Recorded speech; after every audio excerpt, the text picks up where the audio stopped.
Hello दोस्तों, कैसे हो आप सब। उम्मीद है सब अच्छे होंगे। आज का सेशन में शुरू करेंगे जियोग्राफी से संबंधित वेरी वेरी इंपॉर्टेंट प्रश्न।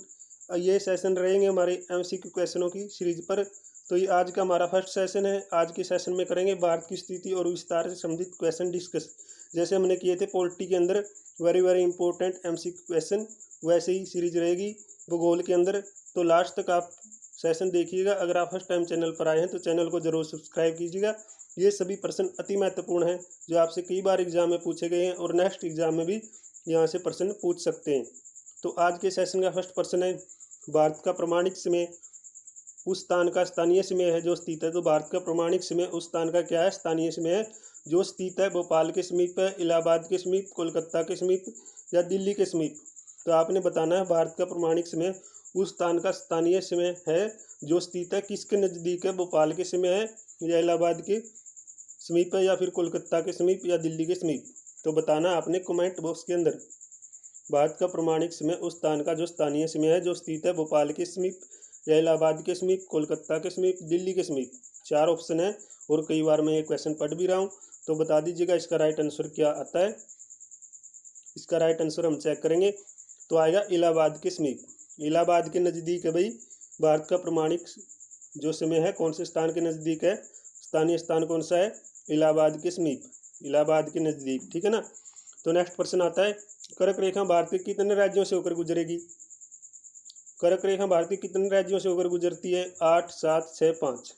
कई बार एग्जाम में प्रश्न पूछा गया, कर्क रेखा भारत के कितने राज्यों से होकर गुजरती है। तो कितने राज्यों से होकर गुजरती है, 8 राज्यों से होकर गुजरती है। कमेंट बॉक्स के अंदर बताइएगा कर्क रेखा भारत के 8 राज्य हैं जो कौन कौन से राज्य हैं जिनसे वो गुजरती है। तो 8 राज्यों के नाम आप कमेंट बॉक्स के अंदर बताइएगा।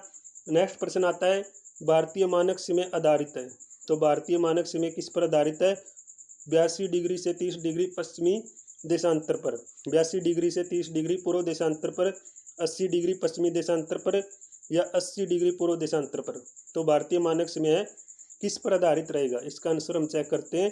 तो इसका आंसर आएगा 82 डिग्री से 30 डिग्री पूर्व देशांतर पर भारतीय मानक समय है जो मानक समय वो आधारित रहेगा, ठीक है ना। बी इस क्वेश्चन का सही जवाब हो जाएगा। नेक्स्ट क्वेश्चन आता है, कौन सी अक्षांश रेखा भारत के मध्य से होकर गुजरती है।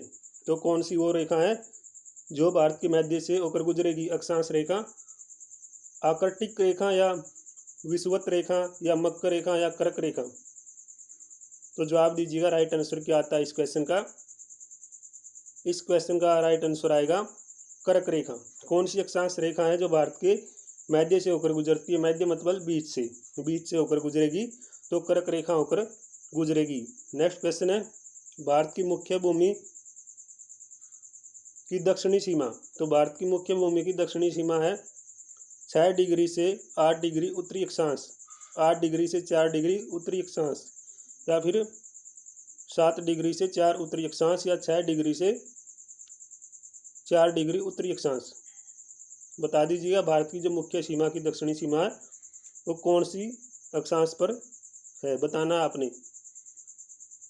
तो राइट आंसर आएगा 8 डिग्री से 4 डिग्री उत्तरी अक्षांश पर, ठीक है ना। बी सही जवाब हो जाएगा। नेक्स्ट प्रश्न आता है, निम्नलिखित भारतीय राज्यों में से किससे होकर कर्क रेखा नहीं गुजरती। देखो 8 राज्यों से कर्क रेखा गुजरती है, तो कौन से राज्य से होकर नहीं गुजरती, उत्तर प्रदेश से होकर भारतीय राज्य जो वो कर्क रेखा नहीं गुजरती है। झारखंड, गुजरात, मध्य प्रदेश में से क्या आएगा, उत्तर प्रदेश, उत्तर प्रदेश से कर्क रेखा नहीं गुजरती। 3 राज्य तो आपको यहीं पर मिल गए, झारखंड, गुजरात और मध्य प्रदेश। तो बचते हैं 5 राज्य, उनके नाम और बता दीजिएगा।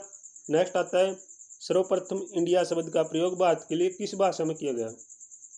सर्वप्रथम जो इंडिया शब्द का प्रयोग है भारत के लिए किस भाषा में किया गया था, अरबी, फारसी, ग्रीक, उर्दू। तो किस भाषा के अंदर किया गया है, इसका सही जवाब आएगा ग्रीक भाषा। सबसे पहले सर्वप्रथम है जो इंडिया शब्द का प्रयोग किस भाषा के अंदर किया गया, तो ग्रीक भाषा, ठीक है ना। सी सही जवाब हो जाएगा इस क्वेश्चन का। नेक्स्ट आता है, भारत में निम्नलिखित में से किस राज्य की तट रेखा सबसे लंबी है। तो सबसे लंबी जो तट रेखा कौन से राज्य की है, कौन सा राज्य है जिसकी तट रेखा सबसे लंबी है, पश्चिम बंगाल, गुजरात, केरल, महाराष्ट्र। तो इसका जवाब भी आप कमेंट बॉक्स के अंदर दीजिएगा। बिल्कुल बेसिक प्रश्न है। सबसे लंबी तटरेखा वाला राज्य कौन सा है? नेक्स्ट प्रश्न है, प्राचीन भारतीय भौगोलिक मान्यता के अनुसार भारतवर्ष किस द्वीप का अंग है? जो प्राचीन भारतीय भौगोलिक मान्यता है उसके अनुसार, उसके अकॉर्डिंग भारतवर्ष किस द्वीप का अंग था? तो कुश द्वीप का, कांच द्वीप का, या फिर जम्बू द्वीप का, या फिर पुष्कर द्वीप का? बताना अपने प्राचीन भारतीय भौगोलिक मान्यता के अनुसार भारतवर्ष किस द्वीप का अंग था? तो किसका अंग था? जम्बू द्वीप। ठीक है ना, जम्बू द्वीप सी इसका सही जवाब हो जाएगा। वेरी वेरी इंपॉर्टेंट प्रश्न हम डिस्कस करें भारत की स्थिति और विस्तार से संबंधित। तो ये हमारा फर्स्ट सेशन है आज का ज्योग्राफी के अंदर यानी भूगोल के अंदर। तो जैसे हमने पॉलिटी की एमसीक्यू क्वेश्चनों की सीरीज की है, काफ़ी सीरीज की है, तो उनकी भी एक अलग से प्ले लिस्ट बना देंगे और इनकी भी स्टार्टिंग से ही प्ले लिस्ट बना देंगे। आप देखिएगा, ये क्वेश्चन आपसे कई बार एग्जाम में पूछे गए हैं और नेक्स्ट एग्जाम में भी आपसे पूछ सकते हैं। तो आज का हमारा अंतिम प्रश्न रहेगा, भारत में कितने राज्य समुद्र तट रेखा में है? तो भारत में कितने राज्य हैं जो समुद्र तट रेखा पर हैं? 10, 9, 8, 7। तो इसका जवाब भी आप कमेंट बॉक्स के अंदर दीजिएगा। बिल्कुल बेसिक प्रश्न है, क्योंकि कई बार एग्जाम में रिपीट हो चुका है और ऐसे क्वेश्चन आप कई बार पढ़ चुके होंगे। तो आज का ये हमारा फर्स्ट सेशन था भूगोल का। तो ये सेशन आपको कैसा लगा कमेंट बॉक्स में आप ज़रूर बताइएगा। नेक्स्ट सेशन में हम आपसे फिर जल्दी मिलते हैं। तब तक दोस्तों थैंक्स फॉर वाचिंग। जय हिंद, जय भारत। ज़्यादा से ज़्यादा सेशन शेयर जरूर करें। फर्स्ट टाइम चैनल पर आए हैं तो चैनल को जरूर सब्सक्राइब कीजिएगा।